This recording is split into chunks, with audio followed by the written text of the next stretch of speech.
Hi, my name is Matthew Bellisario. Thanks for joining me. I wanted to share with you all a cool record that I picked up in the record store yesterday that I had no idea had even been released. So every couple of weeks I go into my local record store here in Birmingham, Alabama, and flip through the records, go through all the used records, the new records. I have been buying a lot of jazz reissues lately. I've been listening to a lot of jazz. Just keeps my attention nowadays compared to a lot of the pop music. But as I'm flipping through the new releases, I was surprised to see this album in the new releases. And I was like, oh man, this brings back some great memories. What a great album. I didn't realize that it was on record, first of all.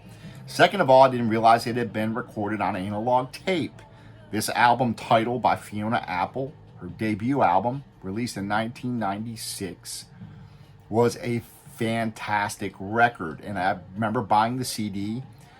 At the time, Criminal was one of the top playing songs on MTV and on the radio. And I remember buying the CD and putting it in my CD player, and it stayed in my car all the time. It was in my regular rotation. For months, I listened to this CD. But what was unique about this, I always listened to it straight through because every single song on it is fantastic. Now, for 1996, this is when grunge is popular. You got Kurt Cobain, Pearl Jam, all that kind of stuff. But this album was very unique. First of all, it's kind of cool that it got played on the radio because it's very eclectic sounding. It's got a jazzy element to it. What's more amazing, she's only 18 years old when this album comes out, and she wrote all the songs on this album. I consider this to be a pop masterpiece, and using the term pop loosely because, again, it's very eclectic, got jazzy elements to it. Sounds very modern, but yet maybe even some classical elements. She is a classically trained piano player. The lyrics are very mature for her age.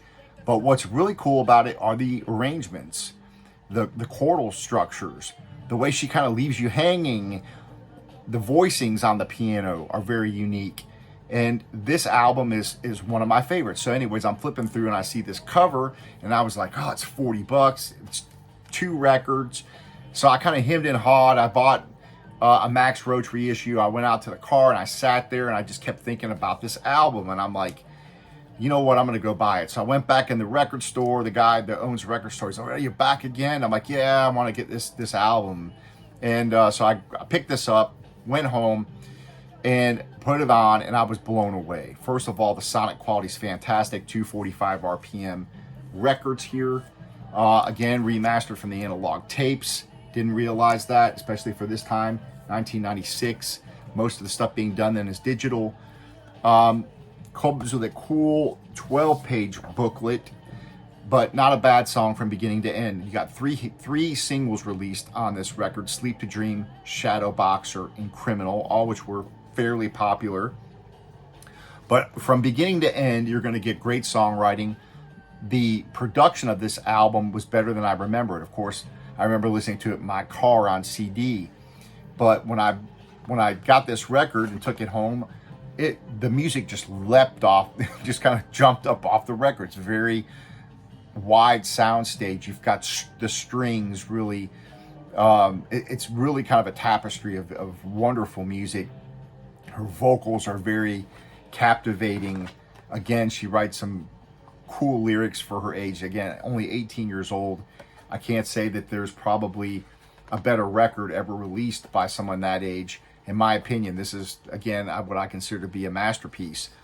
And she's only released 5 albums over the course of her career, which is another thing that's kind of crazy to think about. When The Pawn came out in 1999, that was also a very popular album, which I really dig.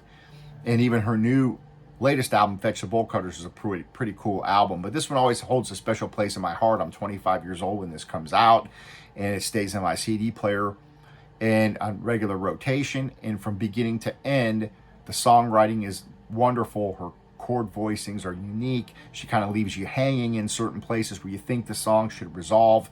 And it's really cool, eclectic record. And for the 90s, I think it's one of the best albums of the 90s for sure.